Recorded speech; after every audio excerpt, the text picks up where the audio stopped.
길르앗 야베스와 다윗이라는 제목으로 하나님의 말씀 증거하겠습니다. 지난 주간에 요즘 장안의 화제인 파묘라는 영화를 봤습니다. 영적인 세계를 다룬다 그래서 일부러 시간을 내서 봤는데요. 내용은 신내림 받은 무당, 또 풍수지리를 업으로 하는 풍수사, 염을 장의사 등이 묘를 이장하는 과정에서 겪는 일종의 공포 영화고 그냥 오락 영화입니다. 대단한 명작이 아니기 때문에 굳이 볼 필요는 없을 것 같습니다. 그런데도 이런 영화가 흥행을 하고 많은 사람들의 관심을 끄는 것은 그만큼 이 시대가 사람들이 의지할 곳이 없고 영적으로 공고해졌기 때문에 이런 샤머니즘과 같은 영성을 추구하고 사람들이 거기에 열광하는 것 같습니다. 서울대학교 종교학과 교수인 성혜영 교수님의 강연을 제가 얼마 전 들었는데 이분은 크리스찬은 아니에요. 근데 이제 명상 이런 거 가르치는 분인데 과학이 발달하고 4차 산업혁명이 일어나는 이 최첨단 시대에 너무 빨리 지나가는 이 시대 속에서 사람들의 마음이 공고해지고 그래서 명상이나 샤머니즘 영성 이런 것들을 많은 사람들이 찾고 있다라고 하는 것입니다. 서울대에서 이 교수님이 명상 수업을 개설을 했는데 늘 경쟁에 내몰리고 공부에 스트레스를 받는 서울대 학생들이 서로 이 강연을 들으려고 그렇게 경쟁할 만큼 인기가 높은 강의라고 합니다. 이 명상을 통해서 무엇인가 영적 세계를 추구하면서 마음의 위로와 안식을 얻고 싶어하는 현대인들의 모습이 그대로 드러나는 것이죠. 그러므로 어느 때보다도 지금은 전도하기 좋은 때입니다. 사람들이 다 영적으로 배고파하고 어둠 속에 헤매이고 있기 때문에 빛 되신 예수님, 참된 복음이신 예수님을 전하면 그들의 마음 가운데 참 빛을 발견하고 주님께로 돌아오게 되는 것입니다. 이 어지러운 세상 속에서 빛 되신 예수님을 담대하게 전하는 저와 여러분 될 수 있기를 소망합니다. 영화에서 인상 깊었던 것은 강습무당입니다. 무당은 두 종류가 있죠. 공부에서 하는 학습무당이 있고 영적인 초월적인 존재와 신내림을 받아서 무당을 하는 강습무당이 있습니다. 영화에 보면 강습무당이 등장을 하는데 계속 그가 섬기는 이 할머니 귀신하고 밤에도 그냥 무슨 친구처럼 두런두런 얘기하고 물어보고 대답을 듣고 이 귀신이 이끄는 대로 살아가고 귀신에게 물어보고 의지하고 그렇게 친밀한 교제 가운데 살아가는 모습을 보면서 제 마음에 안타까운 생각이 들었습니다. 우리 그리스도인들은 저런 잡신이 아니라 만왕의 왕이신 성령 하나님을 마음속에 모시고 살아가는데도 내 안에 계신 성령님께 집중하지 않고 성령의 음성을 듣지도 못하고 성령의 은사를 경험하지도 못하고 영적 세계는 완전히 닫혀가지고 몸만 왔다 갔다 하는 그리스도인들이 이 땅에 얼마나 많은지 모릅니다. 그 생각이 나니까 안타까운 거예요. 아니 세상에 잡신을 섬기는 사람도 저렇게 자기가 섬기는 신하고 교통하려고 저렇게 애를 쓰는데 세상에 그리스도인한 사람들이 영적 세계를 전혀 경험하지 못하고 살아가다니. 그러니까 무당들이 그런다는 거 아닙니까? 자기들이 모시는 신에 비해서 그리스도인들 보면은 엄청난 영적인 능력이 있는데 그것을 본인이 그런 영적인 능력을 모르고 살아가는 그리스도인들이 대다수여가지고 얼마나 다행인지 모른다고. 저것들이 만약에 저것을 알면 우리는 살아남지 못할 텐데 벌벌 떤다는 거예요. 우리 일신의 모든 성도님들은 교회를 몸만 왔다 갔다 하는 수준이 아니라 영적 세계가 열리고 영광스러운 주님과 깊은 교통을 누리며 신앙생활하는 믿음의 사람들 다 되실 수 있기를 축복합니다. 그리고 한 걸음 더 나아가 성령으로 기름 부음 받은 자답게 하나님께서 우리를 왕같은 제사장으로 불러주시지 않았습니까? 그 직분을 잘 감당할 수 있도록 훈련받아서 죄와 사망 권세를 깨트리며 우리 가정을 살리고 목장을 살리고 교회를 회복시켜 나가는 하나님 나라의 동역자들로 살아가실 수 있기를 축복합니다.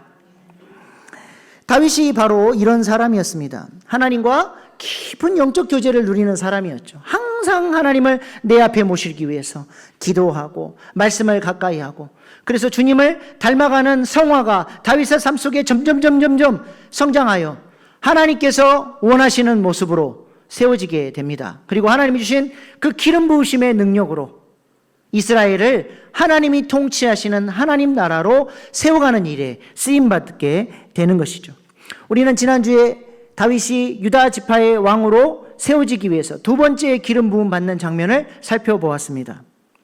다윗이 그렇게 기름 부음을 받고 첫 번째로 한 일이 무엇입니까? 왕이 되자마자 어떤 일을 다윗이 했는가? 그것이 다윗의 통치 철학이고 다윗이 세울 나라의 방향성인 거예요. 아주 중요한 거죠. 다윗이 어떤 일을 했나요? 오늘 본문 4절입니다. 유다 사람들이 와서 거기서 다윗에게 기름을 부어 유다 족속으로 왕을 삼았더라. 어떤 사람이 다윗에게 말하여 이르되 사울을 장사한 사람은 길르앗 야베스 사람들이니이다 하매 다윗이 왕이 되자마자 집무실에 앉자마자 첫 번째로 올라온 보고가 있는데 어떤 보고예요? 길르앗 야베스 사람들이 사울의 시신을 수습하고 장례를 잘 치러줬다는 보고였습니다. 왜 이런 보고가 다윗이 왕이 되자마자 올라왔을까요? 누군가 의도를 가지고 지금 이 소식을 전하는 것입니다. 우리가 사극 보면 역적의 시신은 아무도 건들지 않고 그냥 내버려두고 방치합니다. 역적의 시신을 수습했다가 너도 역적과 같은 편이다로 몰려서 죽을 수 있기 때문에 어느 누구도 역적의 시신을 수습하지 않는 것입니다. 그런데 길르앗 야베스 사람들은 이러한 위험을 무릅쓰고 사울을 위해서 사울의 시신을 수습하고 장례를 치러줬다는 거예요. 사무엘상 31장 11절 13절입니다. 길르앗 야베스 주민들이 블레셋 사람들이 사울에게 행한 일을 듣고 모든 장사들이 일어나 밤새도록 달려가서 사울의 시체와 그의 아들들의 시체를 벳산 성벽에 내려가지고 아베스에 돌아가서 거기서 불사르고 그의 뼈를 가져다가 야베스의 셀나무 아래에 장사하고 7일 동안 금식하였더라. 길르앗 야베스 사람들이 이렇게 사울의 시신을 수습하고 장례를 잘 치러준 이유가 무엇입니까? 그들이 암몬의 노예가 될 위기에 처했을 때 바로 성령이 충만했던 사울이 그들을 위해서 싸워주고 그들을 건져 주었기 때문입니다. 사무엘상 11장 1절 2절입니다. 암몬 사람 나하스가 올라와서 길르앗 야베스에 맞서 진침해 야베스 모든 사람이 나하스에게 이르되 우리와 언약하자 그리하면 우리가 너를 섬기리라 하니 암몬 사람 나하스가 그들에게 이르되 내가 너희 오는 눈을 다 빼야 너희와 언약하리라 내가 온 이스라엘 같이 모욕하리라. 암몬이 쳐들어왔어요. 그랬더니 길르앗 야베스 사람들은 싸워볼 엄두도 못 내고 우리가 당신들에게 조공을 바치는 종속 국가가 되겠습니다. 고개를 숙였습니다. 근데 나하스 왕이 뭐라 그래요? 그냥은 안 되고 너희들의 오른 눈을 빼면 그렇게 언약을 맺자는 거예요. 무슨 말이에요? 전쟁에 나가면 왼손에 방패를 들고 오른손에 칼을 듭니다. 그리고 자신을 가리면서 적을 향해 가기 때문에 방패가 내 왼쪽 눈을 가리게 돼 있어요. 근데 오른쪽 눈을 빼버린다는 것은 다시는 암몬을 대적하고 전쟁하지 못하도록 완전히 그 눈을 전투력을 상실시켜 버리겠다는 것이죠. 그리고 왼쪽 눈은 남아있으니 전쟁은 못해도 농사를 지을 수 있습니다. 그래서 열심히 농사 지어서 조공을 바치는 나라로 만들겠다는 거예요. 이 위기 상황에서 사울이 그들을 건져 주었다는 것이죠. 그래서 사울 때문에 살아났으니 길르앗 야베스 사람들은 늘 사울이 고맙고 사울이 좋게 여겨졌던 것입니다. 그래서 그들은 사울의 시신을 그렇게 방치할 수가 없었고 목숨 걸고 블레셋 벳산 성벽까지 밤새도록 달려가서 사울의 시신을 수습한 것입니다. 바로 이 소식이 다윗에게 전해진 것입니다. 이 소식을 전한 사람이 누구인지는 모르지만 사울의 시신을 수습한 길르앗 야베스 사람들도 결국 뭐라는 거예요? 사울의 대적인 사울의 시신을 수습했으니 이들 또한 다윗의 대적이 될 터이니 사울의 세력들을 빨리 처단하고 없애버리자는 것이죠. 다윗 당신이 이 모든 나라의 통일 이스라엘 왕이 되려면 저런 무가치한 것들, 당신을 향한 대적자들은 다 처단하고 없애버려야 한다라고 주장하고 있는 것입니다. 다윗이 그렇게 기름 부음 받은 사울을 두 번씩이나 살려주는 모범을 보여주었고 사울을 죽였다고 자랑스럽게 보고한 아말렉 청년을 다윗이 엄벌에 처했고 활의 노래까지 만들어서 유다 지파에게 가르치고 우리는 환대와 사랑으로 간다라고 그렇게 다윗이 이야기했음에도 불구하고 여전히 사울의 세력들을 향한 미움과 시기와 질투와 이 보복의 문제가 아직까지도 이 유다 지파 안에 지속되고 있었다는 것입니다. 그러니까 다윗이 왕이 되자마자 첫 번째로 다뤄야 할 문제가 또 뭐예요? 지긋지긋한 사울의 문제였습니다. 이제 헤브론을 중심으로 하나님 나라의 영적인 히스토리를 새롭게 써내려가고 싶은데 계속해서 사울의 문제가 다윗의 왕국의 발목을 잡고 있었다라고 하는 것입니다. 왕이시여, 당신의 원수인 사울의 시신을 정성스럽게 수습하고 장례를 치러준 인간들이 있다고 합니다. 그들을 조사해 보니 바로 길르앗 야베스 사람들인데 이 인간들을 어떻게 처리할까요? 자꾸 의도를 가지고 왕에게 보고를 하는 것입니다. 이렇게 미움의 문제는 참으로 끈질기고 해결하기 어려운 문제인 것 같습니다. 왜냐하면 우리 마음 안에는 여전히 그 아픔의 문제와 상처의 문제가 생생하게 우리 마음속에 아직도 살아있기 때문에 그렇습니다. 마치 우리 교회 예배당 이렇게 계단 올라오다 보면 양옆에 뭐가 있어요?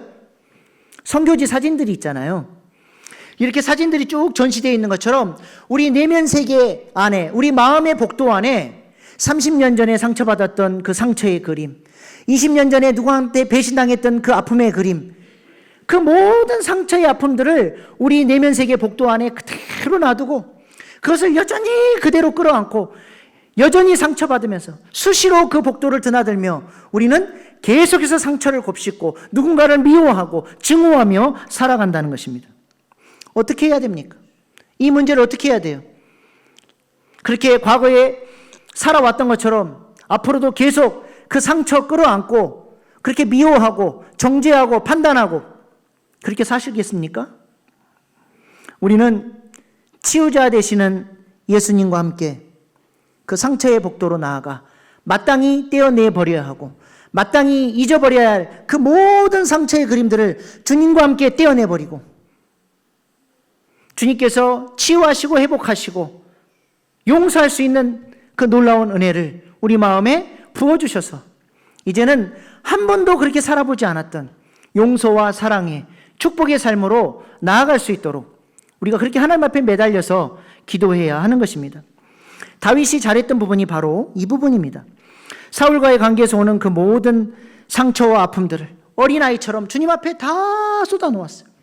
그 모든 아픔의 문제들을 주님 앞에 다 쏟아놓았습니다. 그렇게 쏟아진 빈 마음 가운데 아버지께서 다윗에게 그 놀라운 사랑을 부어주시니까 그 원수 같은 사울도 불쌍해 보이고 그를 용서할 수 있는 수준까지 나아갈 수 있게 되었다는 것입니다.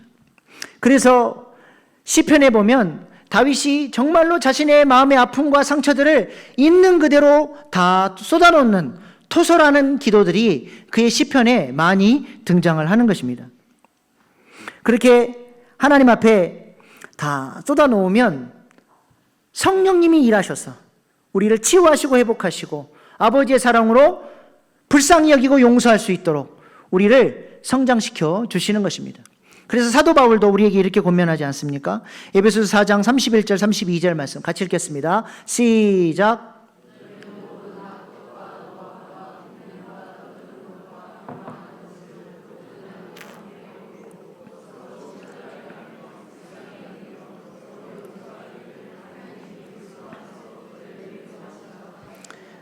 세 가지로 얘기하죠. 모든 악독과 노함과 분냄과 떠드는 것과 비방하는 것을 모든 악의와 함께 버리고 어디다 버려요? 주님 앞에 나아가서 쏟아놓는 거예요. 어린아이처럼 우리의 모든 아픈 감정을 있는 그대로 울며 통곡하며 토설하듯이 주님 앞에 쏟아놓을 때 우리 주님께서 우리를 안아주시고 위로해 주시고 그 빈 마음에 아버지의 사랑을 부어주셔서 그 미운 그 사람을 불쌍히 여기고 용서할 수 있도록 도와주신다는 것입니다. 그러므로 다윗이 사울을 용서할 수 있는 비결이 무엇입니까? 주님과 함께 그 상처의 그림들을 떼어내고 부어주시는 사랑의 능력으로 원수들을 대했기 때문에 그들을 용납할 수 있었고 용서할 수 있었고 끌어안아줄 수 있었다는 것입니다. 만약 다윗이 용서하지 않고 과거의 기억과 상처에 발목이 잡혀 있었다고 한다면 다윗의 왕국은 계속해서 정치 보복하느라 그 아까운 세월들 다 보내버리고 앞으로 나아가지 못했을 것입니다. 우리도 다윗처럼 사랑하고 용서하고 용납하고 축복하는 사람 될 수 있기를 소망합니다. 맨날 그 좁은 식견과 관점으로 누군가를 판단하고 정죄하고 그렇게 살아가는 인생이 아니라 주님의 넓은 가슴으로 끌어안고 사랑하고 하나된 공동체를 이루는 일에 쓰임받는 하나님의 사람들 다 되실 수 있기를 바랍니다. 여러분의 삶에도 살과 같은 아픔의 문제가 있으십니까? 가족에게 받았던 상처가 있습니까? 믿었던 사람에게 배신당한 아픈 기억이 있습니까? 그럴 때 죽여라 죽여라 그 사람에게 대드는 게 아니라 어떻게 하라고요? 죽여라 해서 힘을 좀 빼면 뭐가 됩니까? 주여가 되는 거예요. 주여가. 다윗이 하나님 앞에 그랬던 것처럼 주여 주여 하면서 주님 앞에 나아갈 때 우리 주님께서 그 모든 상처의 그림들을 떼어내 주시고 이전에 한 번도 경험해 보지 못했고 그렇게 살아보지 못했던 그 용서와 축복의 삶이 열려지게 되리라 믿습니다. 헤르만 헤세의 데미안이라는 책에 보면 이런 글귀가 있습니다. 새는 알에서 빠져나오려고 몸부림친다. 알은 세계다. 태어나려고 하는 자는 하나의 세계를 파괴하지 않으면 안 된다. 무슨 말입니까? 새로운 세상을 경험하려면 지금 내가 살고 있는 이 세상을 깨트려야 한다는 것입니다. 언제까지 과거의 속박에 매여서 앞으로 나아가지 못하고 다람쥐 쳇바퀴 돌듯이 신앙의 성장도 없이 예전 모습 그대로 지금도 똑같은 모습으로 살아가면서 내 세계 속에 갇혀가지고 주님과 친밀한 교제도 못 누리며 살아가야 합니까?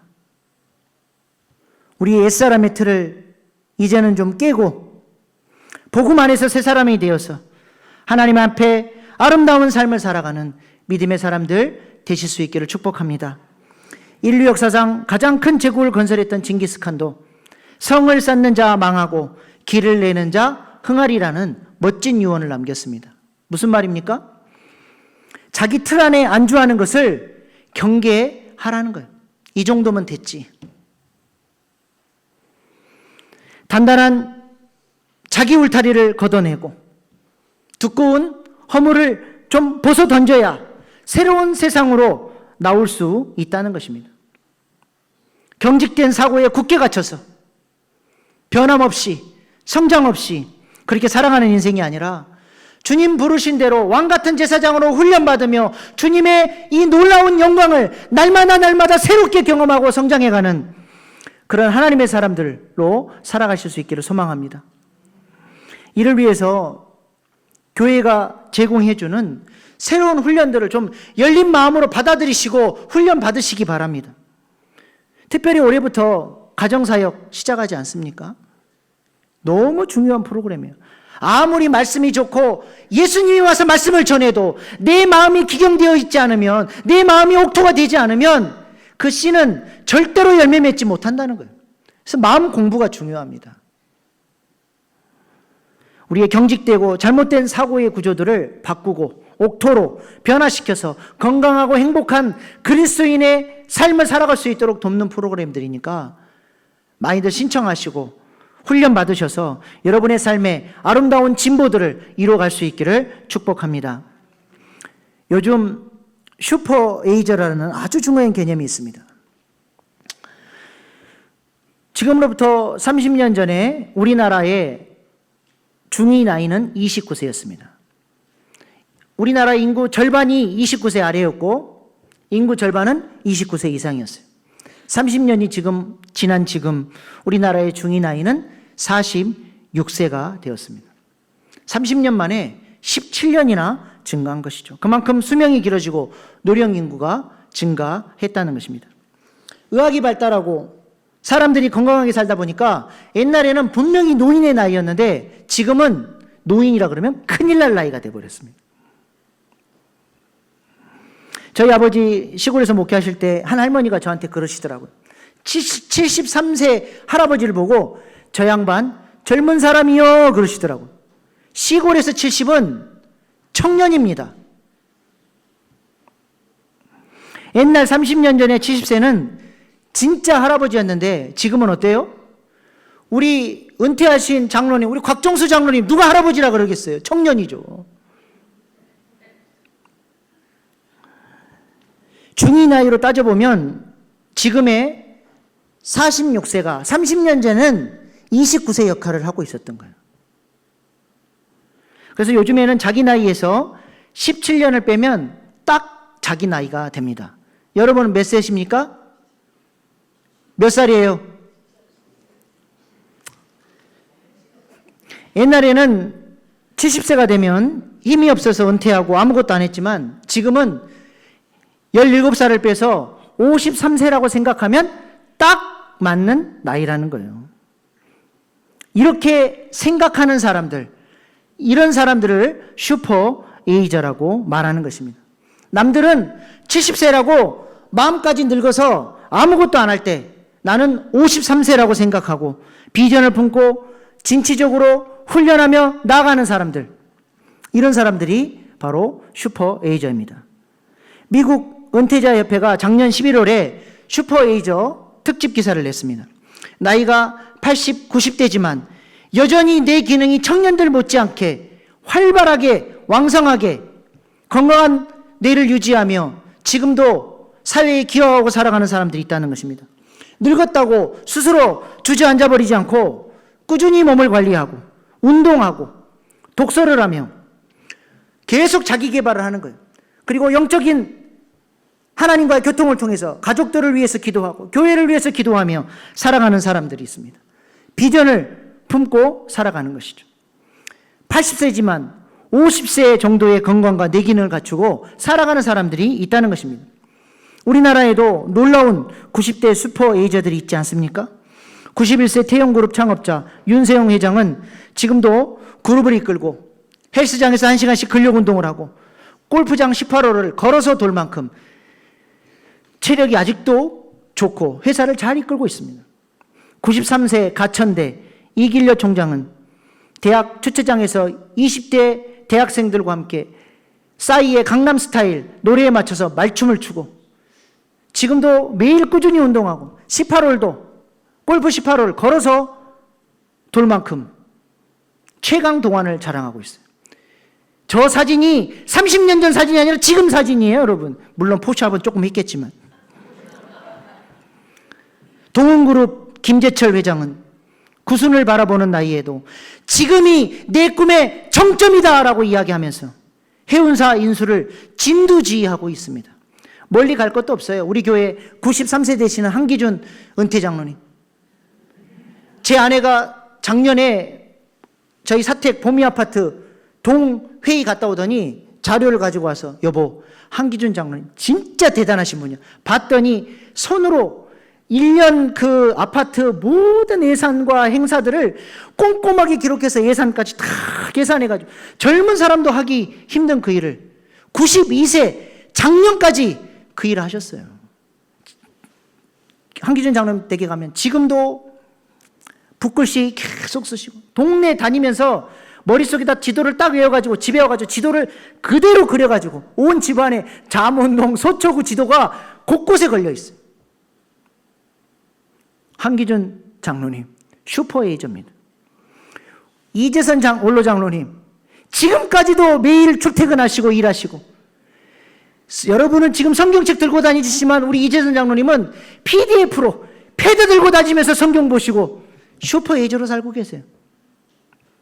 나는 늙었다, 나는 은퇴했다, 내가 이 나이에 뭘 하겠냐, 그런 생각으로 살면 그냥 그 나이에 맞게 그냥 별 볼 일 없이 살다가 그냥 인생 끝나버려요. 그러나 나는 지금보다 17살 더 젊은 사람이다, 비전을 품고 몸을 관리하고 사명을 위해 달려간다면 영적인 슈퍼에이저가 되는 것입니다.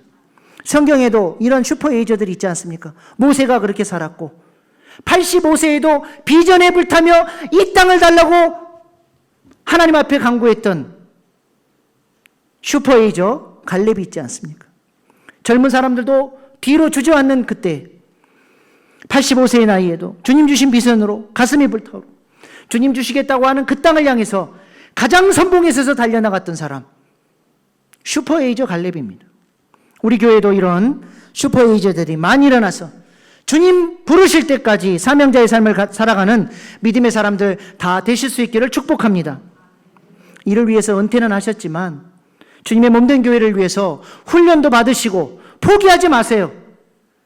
은퇴는 하셨지만 사역 장로로, 사역 권사로, 사역 안수집사로 충분히 사명 감당하며 사실 수 있습니다. 이런 분들이 천국 입성할 때 스데반에게 그러하셨던 것처럼 우리 주님이 의자에 보좌에 가만히 앉아 있을 수가 없어서 벌떡 일어나서 사랑하는 아들아 딸아 잘하였다 착하고 충성된 종아 칭찬해 주시는 귀한 사람 되리라 믿습니다. 우리가 며칠 해외여행 가도 얼마나 부산하고 준비할 게 많습니까? 준비 없이 갔다가 큰 낭패를 보기 때문에 그렇지 않습니까? 그렇다면 제가 여러분께 묻고 싶습니다. 여러분은 영원토록 살아갈 하나님 나라를 위해서, 우리가 곧 가게 될 그 하나님 나라를 위해서 무엇을 준비하고 살고 계십니까? 이 땅에서의 삶은 다름이 아니라 영원한 세계를 준비하는 시간이 되어야 합니다. 우리가 천년 만년 이 땅에 사는 거 아니에요. 7, 80년 이 땅에 살면서 영원한 세계를 준비하는 지혜로운 자들이 되어야 하는 것이죠. 그래서 지혜로운 믿음의 사람들은 이 땅의 가치를 넘어서 하나님 나라의 가치를 바라보며 그 상급 얻기 위해서 헌신하며 이 땅의 가치들을 투자하며 그렇게 믿음으로 헌신하며 영원한 나라의 삶을 준비하며 살아간다는 것입니다. 주님 앞에 섰을 때 너 뭐 하다 왔냐 물어보시면 여러분은 주님 앞에 무엇을 내놓을 수 있습니까? 도대체 얼마나 많은 것을 준비했길래 이제는 나는 땡이다, 나 은퇴했다, 나 건들지 마라, 그렇게 살아가려고 하십니까? 대구 대봉교회 올로 목사님이셨던 박맹술 목사님이라는 분이 계십니다. 86세에 암으로 투병하시면서 마지막 고별 설교를 하셨습니다. 저는 우리 대봉교회와 더불어 40여 년을 목회했고 우리 통합교단 총회장을 지냈고 한기총 초대 대표회장을 지냈습니다. 그런데 어느 날 주님께서 암으로 투병하고 있는 저를 이끄시고 천국으로 향하시더니 천국에서 제가 거할 처소를 보여주셨습니다.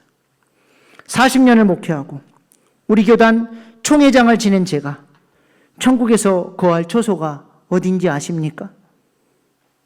남미에 있는 이가수 폭포 옆에 있는 개집과 같은 판잣집이었습니다. 제가 너무 억울해서 우리 주님께 항변했습니다.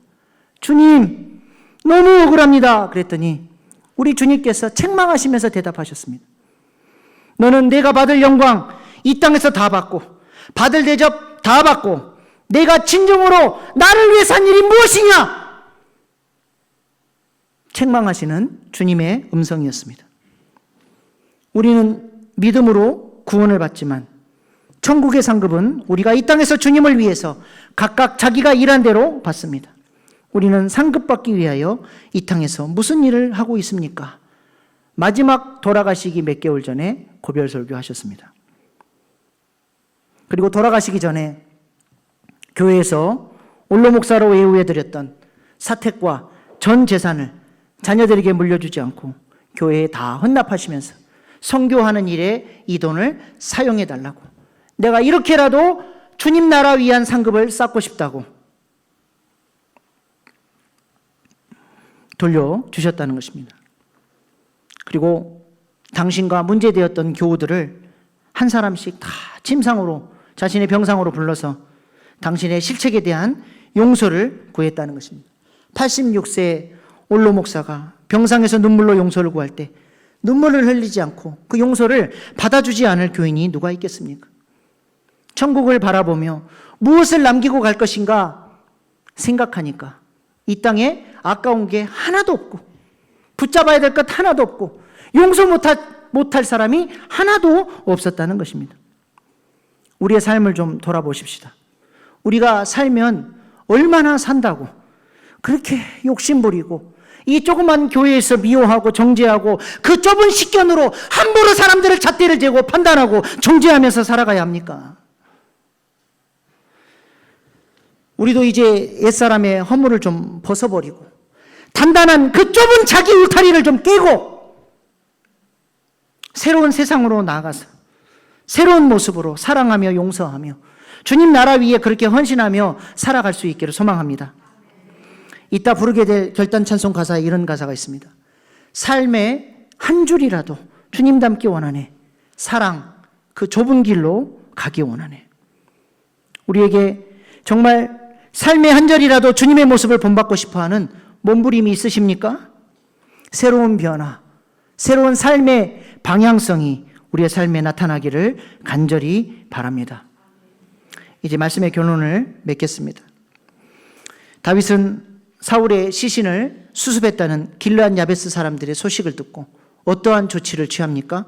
오늘 본문 5절 6절 말씀입니다. 함께 읽겠습니다. 시작.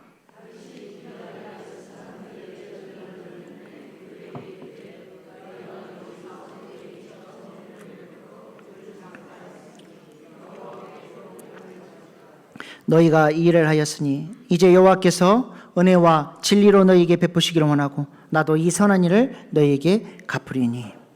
다윗은 그들을 축복하고 끌어안아줍니다. 마치 길르앗 야베스 사람들에게 자기가 어떤 대단한 은혜라도 입은 것처럼 그렇게 야베스 사람들을 칭찬하고 그들을 선대해 주었습니다. 길르앗 야베스 사람들은 다윗으로부터 이 서신을 받고 깜짝 놀랐을 것입니다. 그들은 사울의 시신을 수습해 놓고 두려움에 아마 떨고 있었을 것입니다. 먼저는 블레셋 사람들이 자랑스럽게 걸어놓았던 사울의 시신을 훔쳐갔으니 분명히 블레셋의 칼날이 길르앗 야벳을 향해 있었을 것입니다. 사울도 죽어버렸고 아무도 자기를 보호해 줄 사람 없는데 그나마 다윗이 자기를 보호해 줘야 되는데 다윗의 대적 사울의 시신을 수습하고 장례까지 치러줬으니 다윗이 보호해 주기는커녕 오히려 보복당할까 두려워서 벌벌 떨고 있을 때 다윗으로부터 전혀 뜻밖의 서신을 받은 거예요. 내가 너희를 칭찬한다. 하나님이 너희를 축복하실 것이다. 선대할 것이다. 그리고 내가 너희를 지킬 것이다. 이 서신을 받고 길르앗 야베스 사람들은 아마 닭똥 같은 눈물을, 감동의 눈물을 흘리고 이 다윗의 위대한 사랑 앞에 고개를 숙였을 것입니다. 길르앗 야베스가 어디 있습니까? 지도 한번 보여주십시오. 저기 헤브론에서 저 북쪽 강 건너 저기 요단 동편 길르앗 야베스 사람들까지 다윗은 끌어안고 용서하고 하나된 나라를 만들기 위해서 애를 썼다는 거예요. 그러므로 다윗이 왕이 되자마자 첫 번째로 한 일이 뭐예요? 용서하고 용납하고 환대하는 일이었어요. 저 인간들 반대파 세력들 다 죽여버립시다라고 할 때 아니다. 하나님의 나라는 사랑하는 나라요, 용서하는 나라요, 환대하는 나라이다. 이것이 우리 왕국이 가야 할 길이다. 다윗이 첫 번째로 행한 일이 바로 환대의 사역이었다라고 하는 것입니다. 예수님처럼 원수까지라도 끌어안고 용서하고 사랑하는 나라를 세우겠다. 이것이 다윗의 통치 철학이었다는 것이죠. 프랑스 유명한 미술가 조르주 루오의 작품 중에 향나무는 자기를 찍는 도끼날에도 향을 묻힌다라는 작품이 있습니다. 근데 저 그림 밑에 작가가 친필로 부제를 달아놨어요. 의인은 향나무 같아서 그를 찍는 도끼에도 향기를 묻힌다 이렇게 쓰여 있습니다. 무슨 말입니까? 향나무는 자신을 죽이는 도끼에도 향을 묻히는 것처럼 자신을 멸시하고 죽이려는 자들을 용서하고 사랑으로 감싸며 십자가를 지신 예수님의 삶을 묘사하는 것입니다. 그런데 다윗에게서 이런 예수 그리스도의 향기가 묻어나지 않습니까? 이것이 바로 왕 같은 제사장의 품격입니다. 우리 교회와 우리의 삶에도 이런 아름다운 예수님의 향기가 묻어나는 믿음의 사람들로 살아가실 수 있기를 소망합니다. 기도하겠습니다. 다윗은 상처와 아픔의 문제를 주님 앞에 나아가 다 쏟아놓음으로써 요단강 건너 길르앗 야베스 사람들까지 사랑하며 하나된 나라를 세워가는 일에 쓰임받았습니다. 우리는 우리의 상처와 아픔의 문제를 어떻게 해결하고 있습니까? 고쳐가 사고의 관점을 가지고 살아가는 인생이 아니라 옛사람의 알을 깨트리고 새로운 삶을 살아가는 하나님 나라의 비전어리가 되게 해달라고 기도하십시다. 주님 앞에 섰을 때 부끄러움이 없는 일꾼 되게 해달라고 기도하시고 우리의 삶의 한 절이라도 주님 닮는 인생 되어 우리 삶에도 예수님의 향기가 묻어나는 인생 되게 해달라고 이 시간 주여 3번 부르고 오늘 주신 말씀 붙들고 결단의 기도로 나가시겠습니다. 주여